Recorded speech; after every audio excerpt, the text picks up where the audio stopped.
Jeune New-Yorkais du XXe siècle se retrouvant projeté au XXIe, il est le héros d'une des séries d'animation les plus populaires des années fin 90, début 2000. Salut tout le monde, c'est Ico et Popcorn, et aujourd'hui vous avez choisi de braquer les projecteurs sur Fry de Futurama.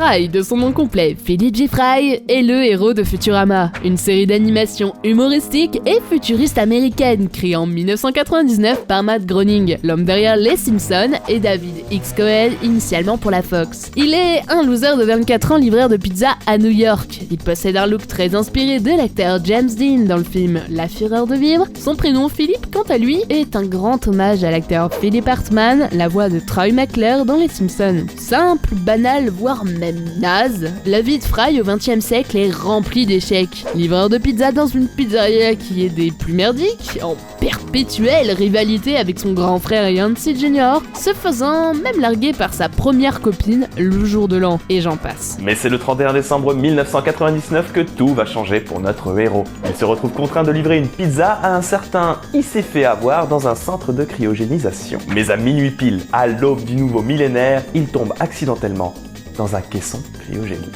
Il passera 1000 ans enfermé dans cette caisse, 1000 années pendant lesquelles ses proches s'éteignent, des civilisations entières tombent et où un nouveau monde se construit. Il se réveille le 31 décembre de 1999 dans la ville de New York. Il y fera la rencontre des personnages principaux de la série. Leela, le célèbre cyclope travaillant dans le centre de cryogénisation, Bender, le robot tordeur aux pulsions morbides qu'il rencontre dans une cabine à suicide d'ailleurs, son arrière-petit-neveu au 30e degré s'il vous plaît, le professeur Hubert Farnsworth qui lui donnera à lui et ses deux nouveaux amis un nouveau travail dans son entreprise, Planet Express, où il sera livreur.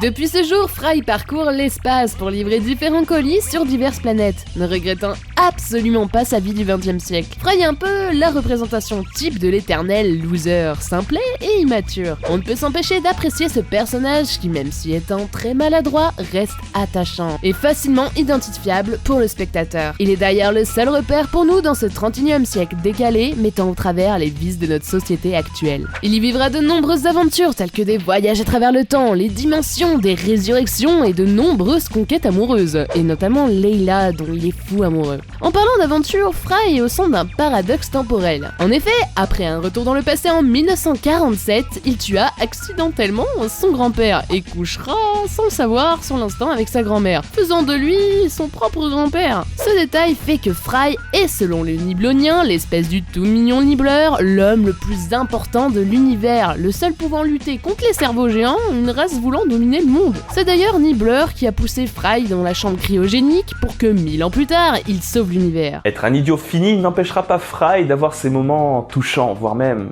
carrément tristes. Notamment lors d'épisodes qui mettent en scène sa famille, restée au XXIe siècle, et qui aura dû affronter la perte d'un de ses membres sans jamais savoir ce qui lui est arrivé. Ou encore l'un des épisodes qui sera certainement le plus triste, celui où Fry retrouvera son chien fossilisé. Souhaitant au départ le faire revenir à la vie grâce à la science farfelue du professeur Farnsworth, Fry stoppera l'expérience. Son chien ayant vécu 15 ans, il estimera qu'il eut une vie bien remplie, ce dernier ayant passé sa vie à attendre le retour de son maître jusqu'à sa mort. Après 4 premières saisons, la série ne sera pas reconduite suite à de mauvais scores et surtout une mésentente avec la Fox. Une série de 4 films en direction du marché du DVD fera office de 5e saison, avant d'être reprise sur Comédie Centrale de 2010 à 2013, avant d'être officiellement déprogrammée. Au final, Futurama est une série aux épisodes indépendants les uns des autres, sauf dans certains cas particuliers, sans prise de tête. Les spectateurs, petits comme grands, ont su trouver leur place en visionnant la série. Les adultes se retrouvent dans le personnage de Fry, tandis que les jeunes rigolent aux blagues totalement décalées que propose l'univers de la série. Fry, tout comme la série Futurama, a marqué le début du millénaire par sa série à lecture à double niveau. Drôle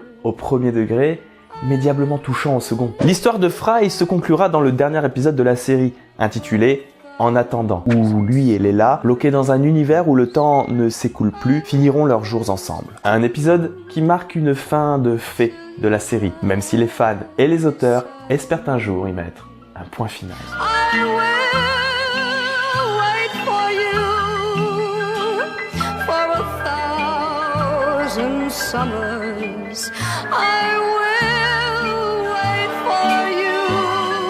Et voilà les amis, cette icône est terminée. Merci à vous de l'avoir suivi jusqu'au bout. Je vous invite à vous abonner à la chaîne de Trash Story et à celle de Popcorn également. Lâchez les pouces bleus de l'amour, partagez la vidéo et n'oubliez pas que c'est vous qui choisissez le prochain icône à traiter. Sur ce, je vous fais de gros bisous. Ciao!